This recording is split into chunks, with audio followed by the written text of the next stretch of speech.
Hello বন্ধুরা, আমি তন্দ্রানী। আপনাদের সবাইকে আমার চ্যানেলে স্বাগতম। ক্রিসমাসের সময় রাতের শহর গথেনবার্গ কেমন সেজে ওঠে তা আপনাদের সামনে তুলে ধরব। যে স্ট্যাচুটা দেখতে পাচ্ছেন ইনি হলেন গ্রিক গড পোসাইডন। তিনি একজন সমুদ্রের দেবতা। আগেকার দিনে নাবিকেরা সমুদ্রে যাবার আগে তার কাছে প্রার্থনা করে যেতেন যাতে তারা ভালোভাবে ফিরে আসতে পারেন। আমি সুইডেনে আসার পর দেখেছি হ্যালোউইনে আসার আগে বাড়ি ও দোকানে রেস্তোরাঁর গেটের সামনে মোমবাতি বা বাতি জ্বালিয়ে রাখে। এই রেস্তোরাঁর সামনে দেখলাম মশালের মতো বাতি, তাই আপনাদের সামনে তুলে ধরলাম।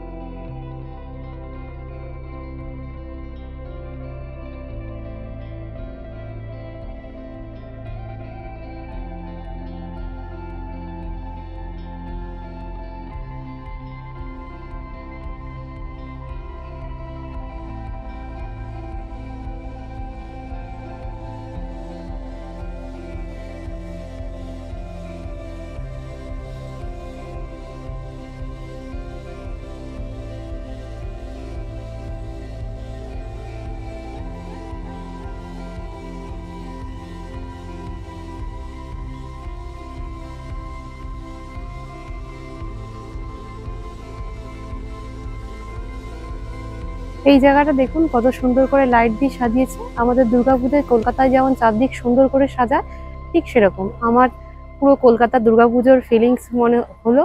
তার জন্য আপনাদের কাছে এই জায়গাটা তুলে ধরলাম ছোট করে।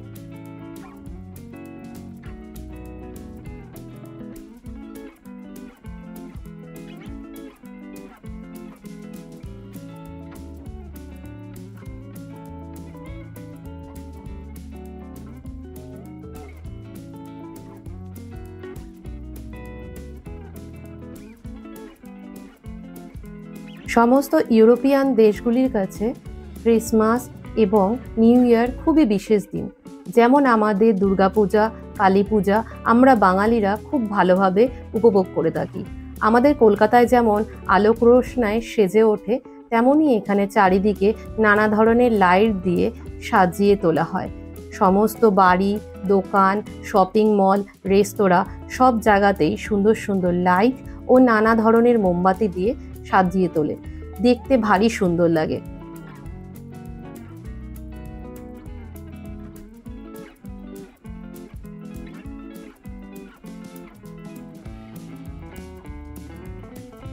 স্টকহোমে আমি এর আগে 2 বছর আমার হাজবেন্ড এবং আমার ছেলের সাথে কাটিয়েছি, কিন্তু ওখানে আমি ট্রাম দেখিনি। ছোটবেলায় কলকাতায় বেশ কয়েকবার ট্রামে চড়েছি। গথেনবার্গে আসার পর বহুবার ট্রামে চড়েছি, আর এটা যেন আমার ছোটবেলাকার স্মৃতিগুলোকে মনে করিয়ে দেয়।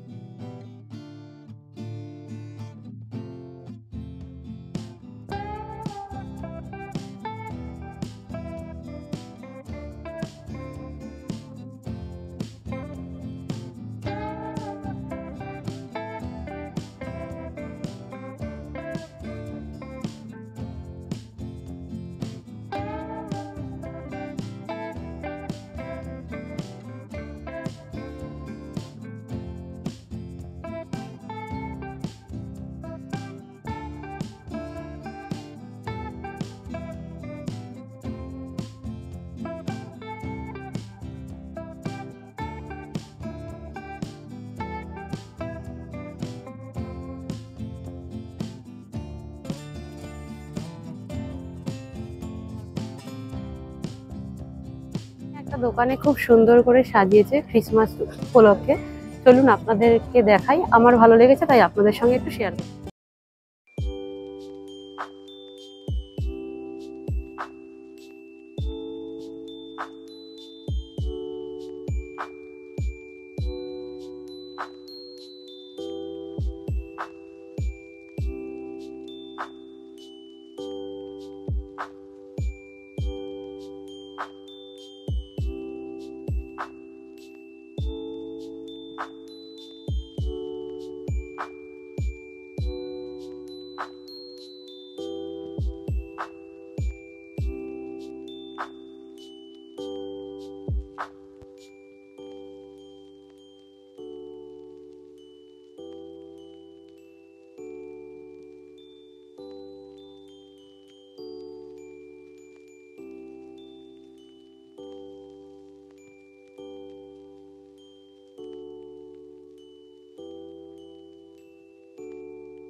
এবছর জুন মাসে গথেনবার্গ 400 বছর পূরণ করেছে।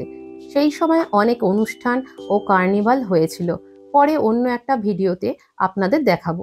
সেই সময়ই এই হার্ট সাইনটাকে খুব সুন্দর করে ডেকোরেশন করা হয়েছিল। আমার ভিডিওটা আপনাদের কেমন লেগেছে জানাবেন। ভালো লাগলে অবশ্যই লাইক, শেয়ার ও সাবস্ক্রাইব করবেন। আপনাদের সকলকে বড়দিনের শুভেচ্ছা ও অভিনন্দন। আবার দেখা হচ্ছে নেক্সট ভিডিওতে। টাটা।